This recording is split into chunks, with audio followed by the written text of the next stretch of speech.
नमस्कार, SPD news में आपका स्वागत है। पेश है 14 अप्रैल सोमवार दोपहर 3:15 बजे राजस्थान की 15 बड़ी खबरें। सबसे पहले एक नजर डालते हैं आज की हेडलाइंस पर। वक्फ अधिनियम को चुनौती देने वाली याचिकाओं में राजस्थान सरकार बनी पक्षकार। मिस राजस्थान बनने छोटे शहरों की लड़कियां पहुंची। भीलवाड़ा में अवैध बजरी स्टॉक पर पुलिस की रेड। आरटीआई में चयनित बच्चों का प्रवेश होगा या नहीं, गारंटी नहीं। कानपुर में संघ भवन का मोहन भागवत ने किया लोकार्पण। और अब खबरें विस्तार से सुनिए। राजस्थान सरकार ने वक्फ अधिनियम 2025 की संवैधानिक वैधता को चुनौती देने वाली याचिकाओं में खुद को एक पक्षकार के रूप में शामिल करने के लिए सुप्रीम कोर्ट का दरवाजा खटखटाया है। राजस्थान ने अपनी हस्तक्षेप याचिका में कहा कि राज्य सरकार का वर्तमान कार्यवाही के विषय में प्रत्यक्ष, अपर्याप्त और कानूनी रूप से सुरक्षित हित है। वक्फ अधिनियम और संशोधन अधिनियम को लागू करने के लिए जिम्मेदार प्राथमिक कार्यकारी प्राधिकरण के रूप में राज्य वक्फ संपत्तियों और उनके प्रशासन को विनियमित और देखरेख करने में केंद्रीय भूमिका निभाता है। जयपुर में ब्यूटी क्वीन बनने के लिए लड़कियों ने मिस राजस्थान 2025 के ऑडिशन दिए। ऑडिशन में छोटे बड़े शहरों से 1100 से अधिक युवतियों ने भाग लिया। युवतियों ने परिचय और कैटवॉक राउंड में अपना टैलेंट और आत्मविश्वास दिखाया। इंट्रोडक्शन राउंड में गर्ल्स ने अपने व्यक्तित्व को शब्दों में पेश किया। कैटवॉक राउंड में उनकी ग्रेस और स्टाइल ने जूरी को प्रभावित किया। ऑडिशन देने पहुंची अजमेर की एक युवती ने कहा कि मैं स्कूल टाइम से ब्यूटी पेजेंट का सपना देखती हूँ। इस मंच पर आकर गर्व महसूस कर रही हूँ। भीलवाड़ा से आई युवतियों ने कहा, आज के समय में कंपटीशन बहुत है, लेकिन परिवार का साथ और हौसला ही हमारी सबसे बड़ी ताकत है।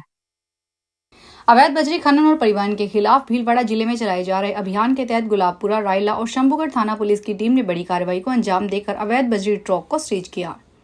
एसपी धर्मेंद्र सिंह ने बताया कि भीलवाड़ा जिले में अवैध बजरी खनन, परिवहन और माफिया के विरुद्ध लगातार कार्रवाइयों को अंजाम दिया जा रहा है। इसी के तहत एडिशनल एसपी शाहपुरा राजेश आर्य के नेतृत्व में सीओ गुलाबपुरा जितेंद्र सिंह, तहसीलदार हुरडा रणवीर सिंह, लोक प्रशासन शंभूगढ़, गुलाबपुरा और रायला की टीमों ने कार्रवाई की। राजस्थान सरकार ने नए सत्र में आरटीआई के तहत प्रवेश के लिए प्रक्रिया शुरू कर दी है। प्रदेश में करीब 3 लाख जरूरतमंद बच्चों को सरकार निःशुल्क शिक्षा का दावा कर रही है। जयपुर में करीब 50,000 से अधिक बच्चों को निजी स्कूलों में प्रवेश का मौका मिलेगा, लेकिन आरटीआई में चयनित बच्चों का प्रवेश होगा या नहीं, अभी इसकी गारंटी नहीं है। कारण है कि हर साल प्रवेश के समय निजी स्कूलों की ओर से मनमानी की जाती है। मीडिया रिपोर्ट्स के अनुसार अभिभावकों पर दबाव बनाकर उन्हें प्रवेश से वंचित कर दिया जाता है। अभिभावकों की ओर से हर सत्र में शिक्षा विभाग को शिकायत की जाती है, लेकिन विभाग की ओर से स्कूलों पर नकेल नहीं कसी जाती। जिला शिक्षा अधिकारी से लेकर विभाग स्तर पर सैकड़ों शिकायतें ऐसी है जिन पर आज तक कार्रवाई नहीं की गई। कानपुर में प्रदेश के सबसे बड़े संघ कार्यालय केशव भवन का सरसंघचालक मोहन भागवत ने लोकार्पण किया। साथ ही संघ कार्यालय के अंदर बने डॉक्टर भीमराव अंबेडकर सभागार का भी उद्घाटन किया। उन्होंने कहा, हम आपसी मतभेद से उलझ गए और इनका विदेशी आक्रांताओं ने फायदा उठाया। उन्होंने भारत को लूटा और पीटा भी। उन्होंने कहा, आज जो अपने आप को हिंदू कहता है उनकी जवाबदेही बनती है। उनसे पूछा जाएगा कि उन्होंने भारत के लिए क्या किया। हिंदू समाज को इसके लिए तैयार करना है। भारत में हिंदू समाज के संगठन का कार्य संघ कर रहा है। लोकसभा में नेता प्रतिपक्ष राहुल गांधी का सोमवार को अम्बेडकर जयंती पर अलवर आने का कार्यक्रम महज 2.25 घंटे में ही स्थगित हो गया।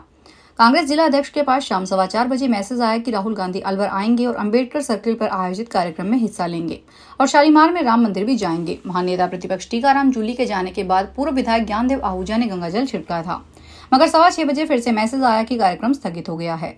पार्टी सूत्रों से प्राप्त जानकारी के अनुसार संसद में सोमवार को अम्बेडकर जयंती कार्यक्रम में हिस्सा लेने की वजह से उनका दौरा स्थगित हुआ है। प्रयागराज महाकुंभ से चर्चा में आई हर्षा रिछारिया ने सोमवार सुबह वृंदावन के संबल के लिए पदयात्रा शुरू की। हर्षा बांके बिहारी का जयकारा लगाते हुए वृंदावन से निकली। साधु संत और सैकड़ों समर्थक उनके साथ चल रहे हैं। समर्थकों ने साधु संत और हर्षा पर फूल बरसाए। मंदिर में हर्षा की चप्पल गुम हो गई। वह पैदल ही यात्रा के लिए चल पड़ी।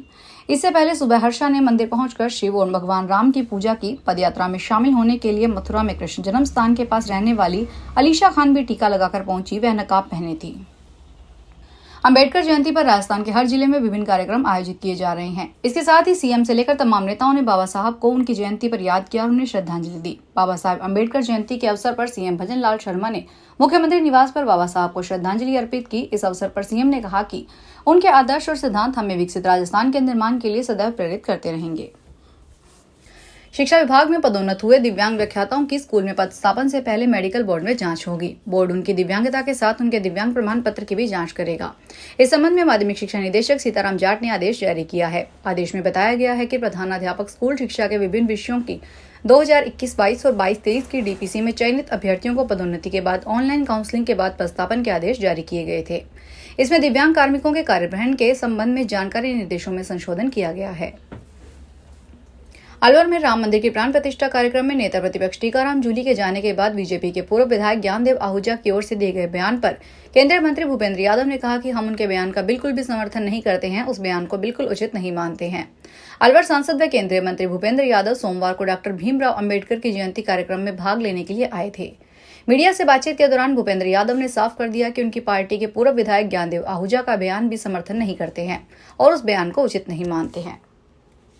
सवाईमाधोपुर के बोली में अंबेडकर प्रतिभा का नाम की पट्टिका लगाने को लेकर विवाद हो गया। बामनबाद से कांग्रेस विधायक इंदिरा मीना ने बोली भाजपा मंडल अध्यक्ष हनुमत दीक्षित से हाथापाई की, कालर पकड़कर खींचा और शर्ट फाड़ दी। धमकाते हुए बोली, बीजेपी है तो क्या गुंडा राज होगा क्या।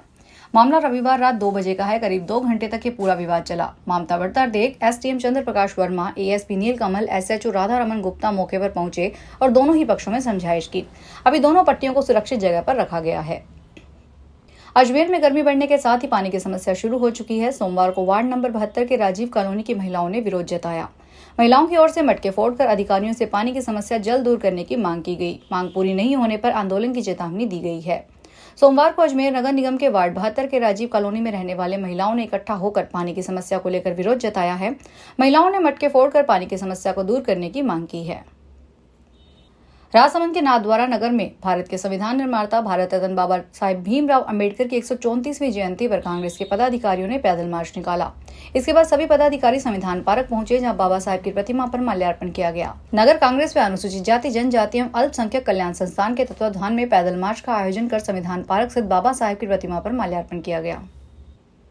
राजस्थान सरकार पूर्वी राजस्थान में पेयजल की समस्या को जल्द ही दूर करने जा रही है।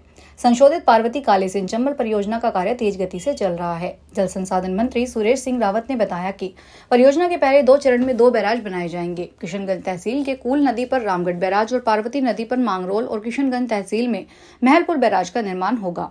इस बैराज के लिए 8 गांवों को करीब 168 हेक्टेयर भूमि का अधिग्रहण किया जा रहा है। प्रभावित लोगों को जल्द ही मुआवजा दिया जाएगा। बॉलीवुड अभिनेता सलमान खान को एक बार फिर धमकी मिली है। इस बार धमकी देने वाले ने मुंबई ट्रैफिक पुलिस को एक मैसेज भेजा, जिसमें कहा गया है कि सलमान खान की गाड़ी को उड़ा दिया जाएगा। पुलिस ने इस मामले में जांच शुरू कर दी है और धमकी देने वाले की पहचान करने की कोशिश कर रही है। सलमान खान को इससे पहले भी कई बार धमकी मिल चुकी है और उनकी सुरक्षा को लेकर चिंता जताई जा रही है।